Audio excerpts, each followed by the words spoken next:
an organizer, and on rare occasion, a poet. Please welcome Jennine.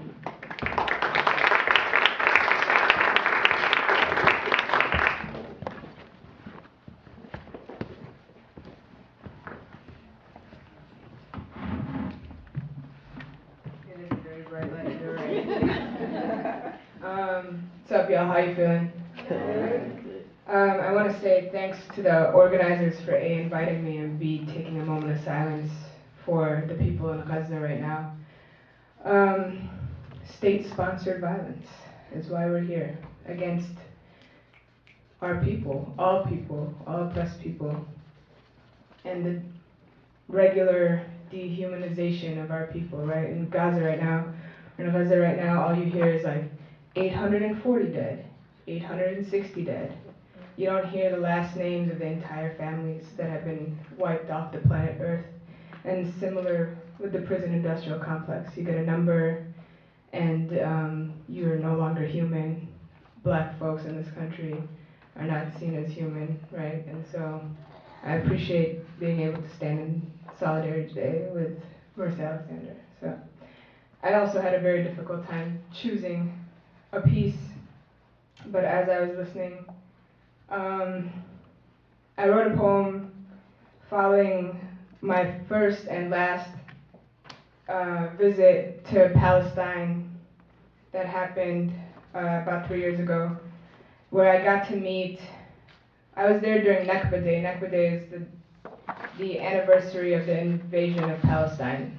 And so it was the 63rd year of refugee-ness for my family.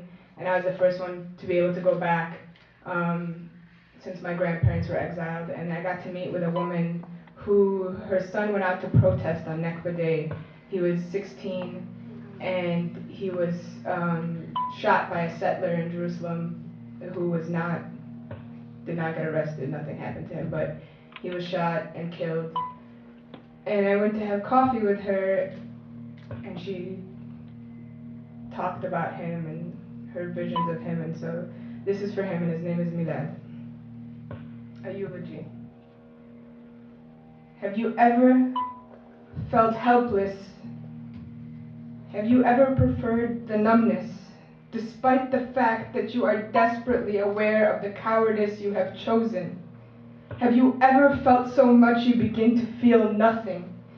I died 3 years ago.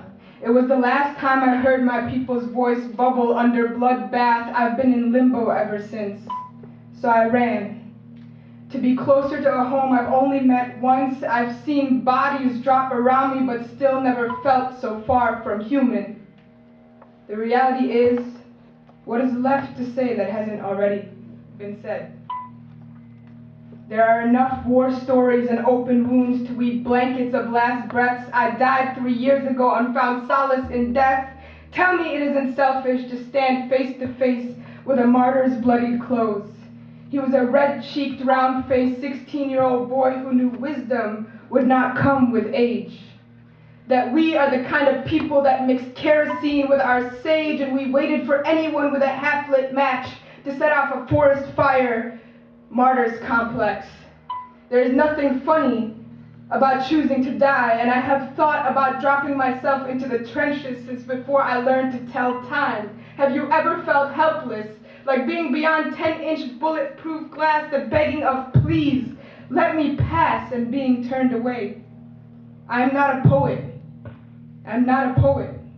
My words carry no weight, nor can they take flight and reach a heaven filled with children who will not be tucked into bed tonight. This is not a poem.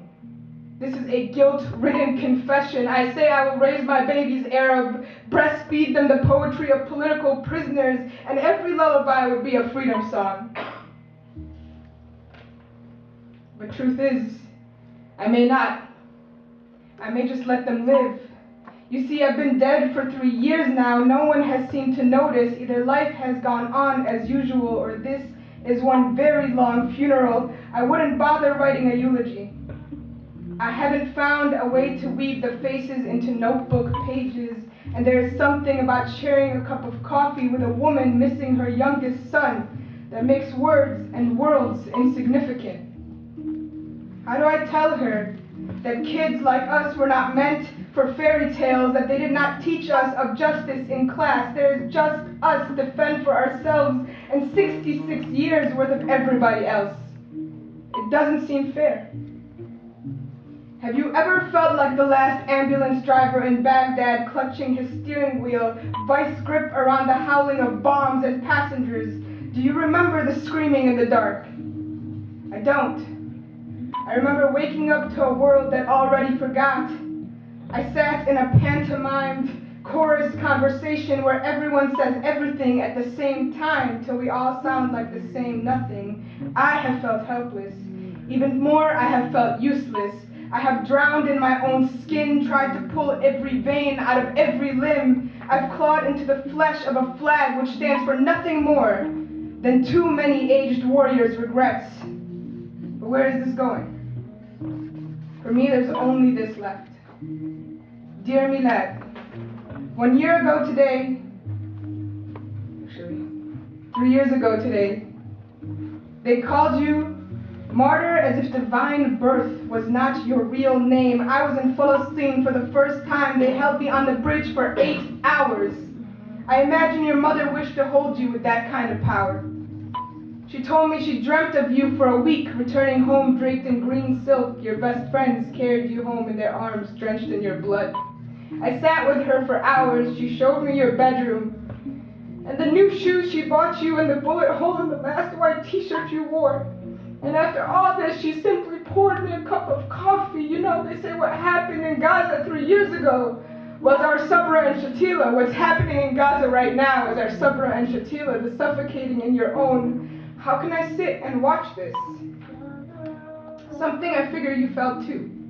How else could you walk out the door knowing there would be no coming home? Truth be told, I walked out the same door too. I never looked back. I never said a word about you. I left living and the will for feeling with the last 1,400 mothers that lost boys who looked just like you. And all of this, these words, this show, is the most and least I could do, Milad. I'm sorry that I couldn't join you and that I wanted to.